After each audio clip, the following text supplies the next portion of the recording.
We want to introduce our first live in-studio guest. Welcome, Fred Pierce from Pierce Education Properties. Good morning. Okay, welcome. So, Education Properties, I have never heard of a name like Education Properties before, so tell me what you do.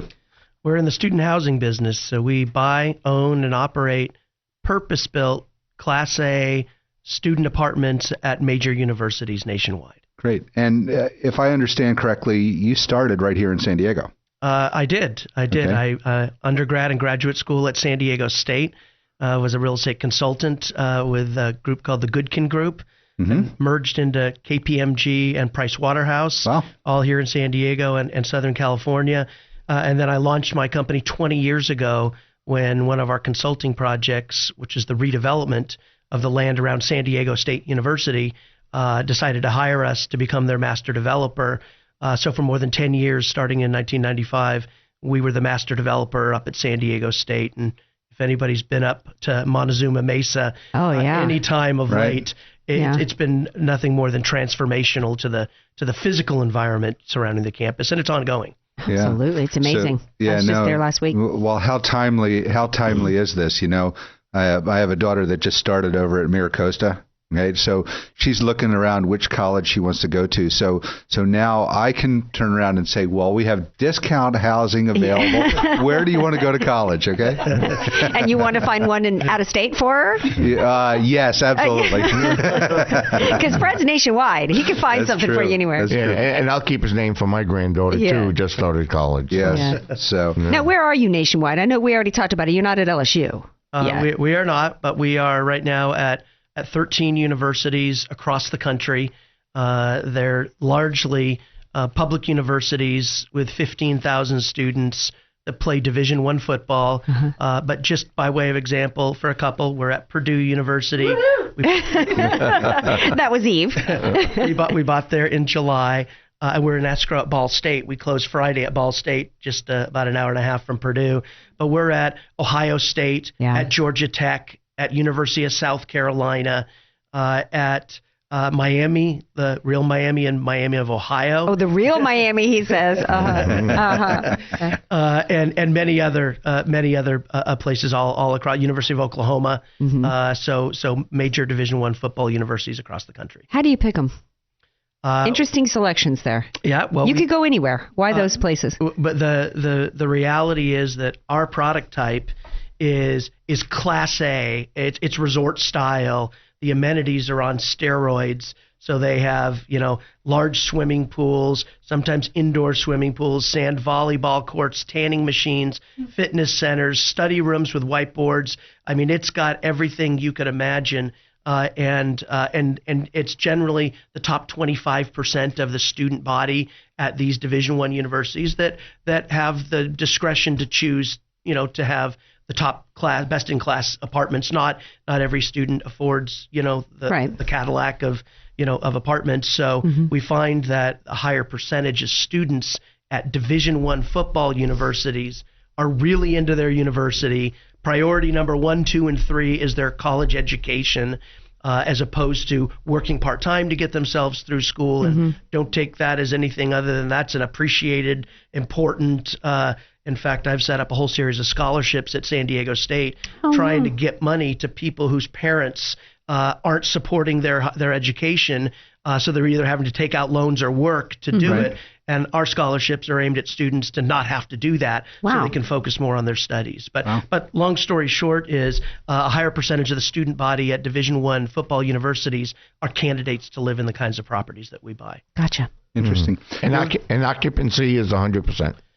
It's very high. It's very high and very recession resistant. So in the period of the Great Recession, people stayed in school and our properties stayed full.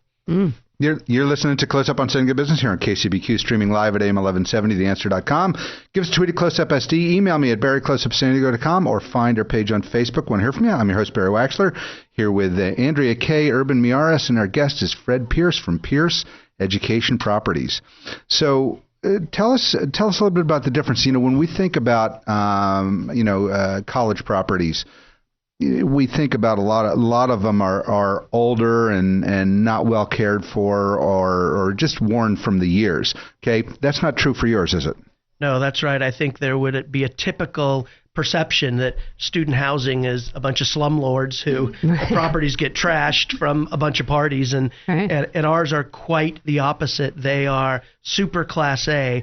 And before coming on air, I was sharing a story that we rent them by the bed. So you're not responsible for your roommate paying their rent or not paying their rent. You pay for yours. The parents guarantee the lease. So if the rent's not paid, we can email the parents, and how many students, college students, want you contacting their parents? Right. Zero. Yeah. And if someone does create damages, they destroy or they somehow damage something, we immediately bill them because we have quarterly inspections. We're in every unit every quarter, and if they don't pay their bill, I turn off their internet. Oh, nothing worse than that. So you control the controller of the Wi-Fi. Man, that controls that's everything. Power. That's power. Yeah, that's power. Good place to be. Okay, I'm going to have you come to my house and fix up my house for me, okay? So since I have 2 teenagers. But anyway, so let's go back to you started out 20 years ago, and it was built around San Diego State. How did you come to grow this? How did you come to the decision and take this to other colleges and other campuses? Yeah, it was actually part of the business plan from day one. When I was a student at San Diego State and I had an internship with Sandy Goodkin, the company was giving advice to large-scale developers. And in fact, I had the privilege to have worked as a consultant on half of what was built in downtown San Diego and master plan golf course communities all over the country. And I got sort of the itch that I said right then and there, 21 years old, I want to have my own real estate company someday. Wow. And then I tried to set out a business plan to do it. And that opportunity came about 10 years into my career when a project that I was a consultant for at San Diego State, that redevelopment, I got the opportunity to take it over. And so when I founded the company then, I said, that's it. Okay, the niche is student housing and university real estate. There's a lot of expertise and specialization in that. Yeah. That's what I'm going to do. And then I put in place a business plan to be ready to take that platform national at some point in time after I built an institutional caliber track record, which the San Diego State project afforded me the opportunity to do. That's great. Well, I want to make one solid point here. Yeah. This is all San Diego, homegrown. We're not a little beach town anymore. No, absolutely not. So that's great. So now you went from San Diego State. How many rooms did you have at San Diego State? Well, we built Fraternity Row at San Diego State. Okay. And we built Piedra del Sol at San Diego State. So it was less than 1,000 beds at San Diego State, but the project was enormous. Yeah. And at the outset, it was the plan to redevelop 131 acres of private land around the university that nobody wanted to sell. And so in the more than 10 years, the biggest accomplishment we had was acquiring or optioning 25 of those roughly 100 parcels off campus to actually create a land inventory, a land supply to start transforming and redeveloping. Wow. And now, how closely do you have to work with the universities themselves, and how often do you work in season tickets to ball games as part of your deal?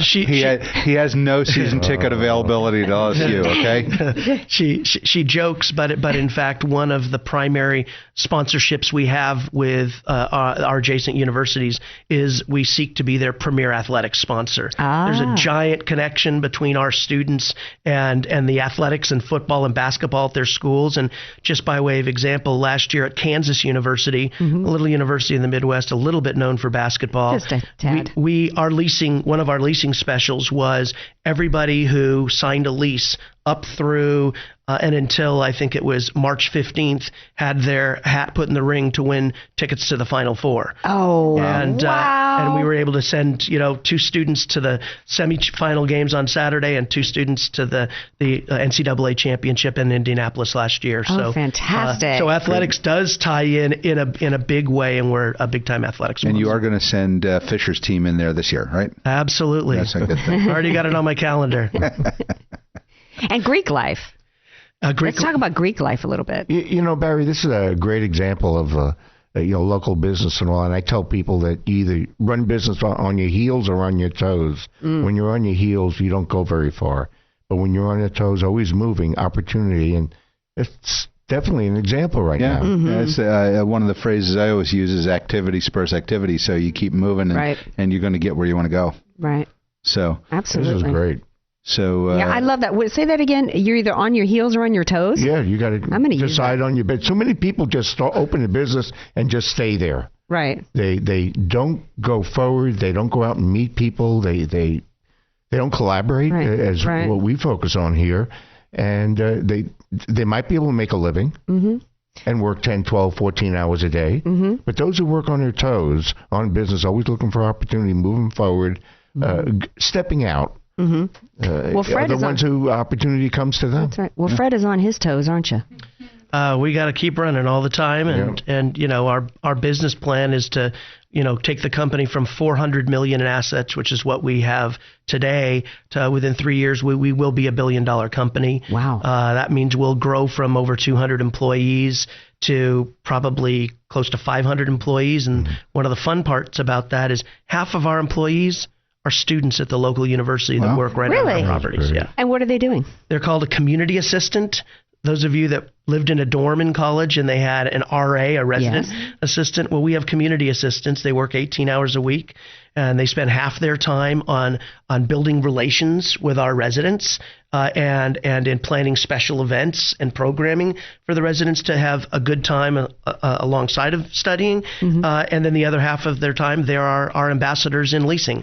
And their job is to, you know, accommodate people coming to look at leasing at the property and help them make the wise decision to lease with us. Oh, fantastic. Great. Well, we are running short on time. Why don't you tell our listeners how they find out more about Pierce Education Properties? We're simply on the web at www.pierceeducationproperties.com. Great.